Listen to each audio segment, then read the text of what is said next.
Sunset on my wrist, orange on the glass. You laugh let the moment pass. Bare feet on the tile, cool against the heat. You trace shapes in the air. I fall between the beats. Stay in this low tide afterglow. Alright, so my translock screw, neutral screw, you can see right here, is stripped. So, get her out of here.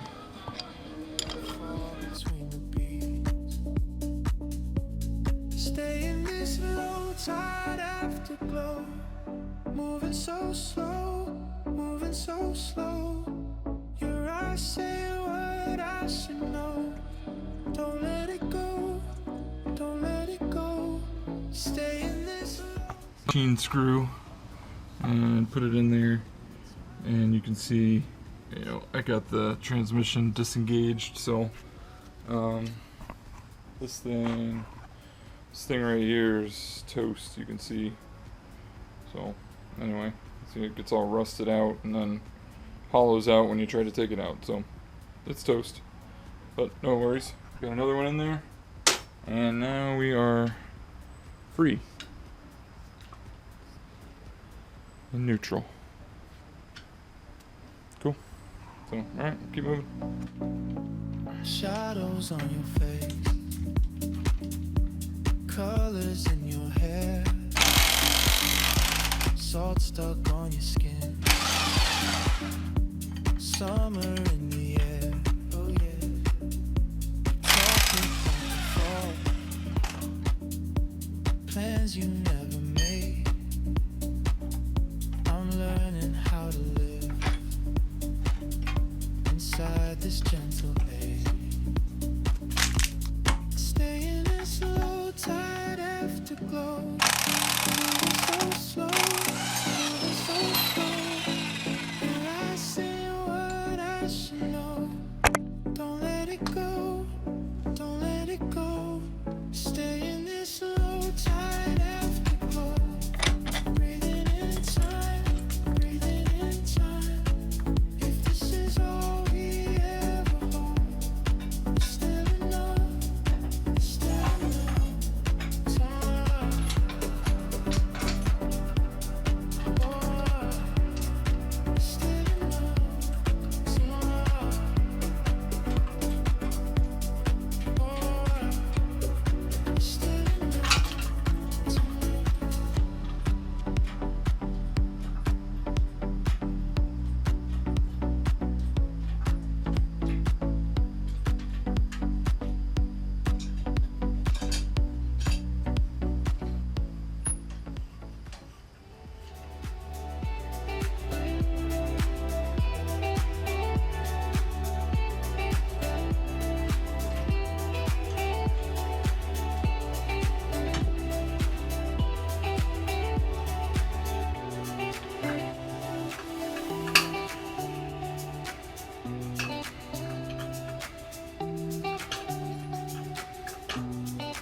Alright, well, my GoPro died, so we didn't get the action, but it wasn't very eventful. We got all the bolts around the bell housing taken out.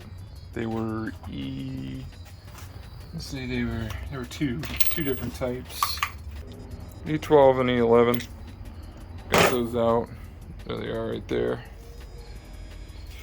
So then it was pretty easy with a like if you use a motorcycle stand with a hydraulic pump action to get it right up under the transfer case, lift the engine as much as you can so that you can get the stand up to max height, and then that allows you to kind of swing the trans right on and get it right on the center of gravity.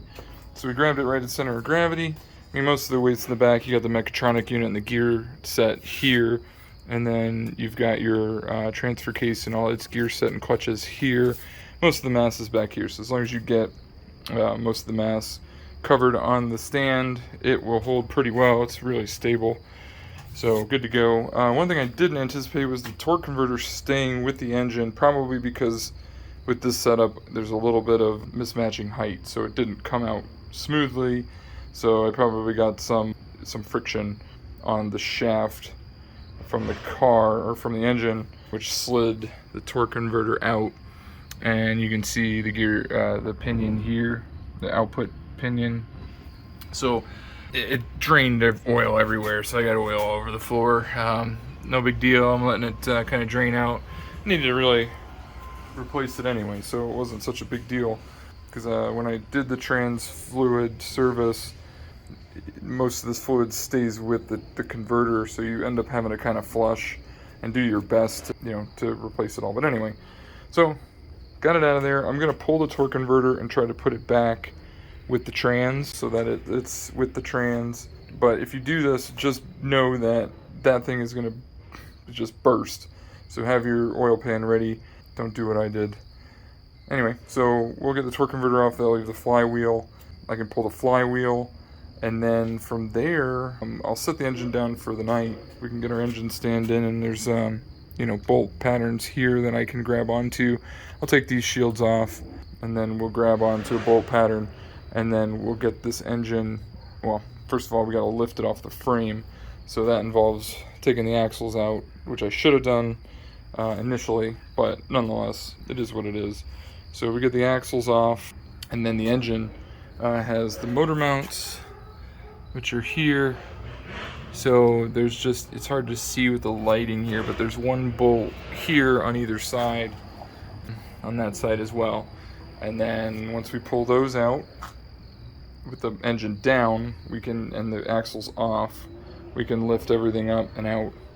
And that should be, everything to get the engine to the stand. Once it's on the stand, it's just a matter of continuing to get the wiring harness out.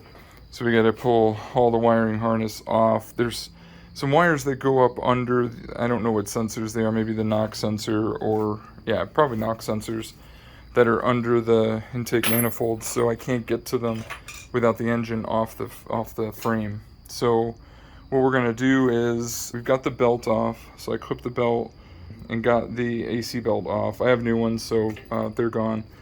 Next to do, once we get the engine off of the K member, off of the subframe, right before I get it all the way out, we have to basically pull the power steering pump comes off. And because all the power steering lines and everything are connected to it, I'm going to leave it with the frame. It's just easier to do it that way. So we'll leave the power steering pump behind, lift everything else off with the engine, put it on the stand, and then go to town completing all the rest of the work. Got a lot of cleanup to do.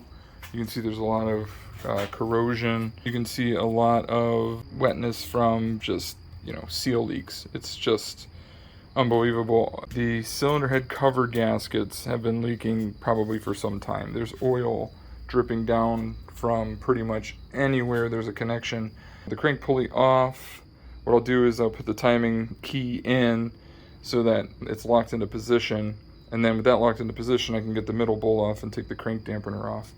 With crank dampener off, basically we can see the seal if it's leaking. I'm going to replace it anyway, so it doesn't matter. I mean, I'm going to replace as many seals as I can.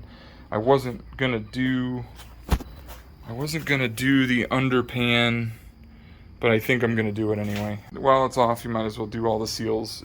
These seals just burn up and leak like crazy, just to reduce all the oil leaking and stuff like that. So just one step closer, just continuing to move on. We're getting there. Anyway, that's all for today. We'll fire it up again next time and see how far we can get there. With the trans off, it opens up a lot of avenues. But that was a little bit easier than I thought it was going to be. Oof. That was not bad at all. So anyway, we'll keep rolling on this. Catch you next time.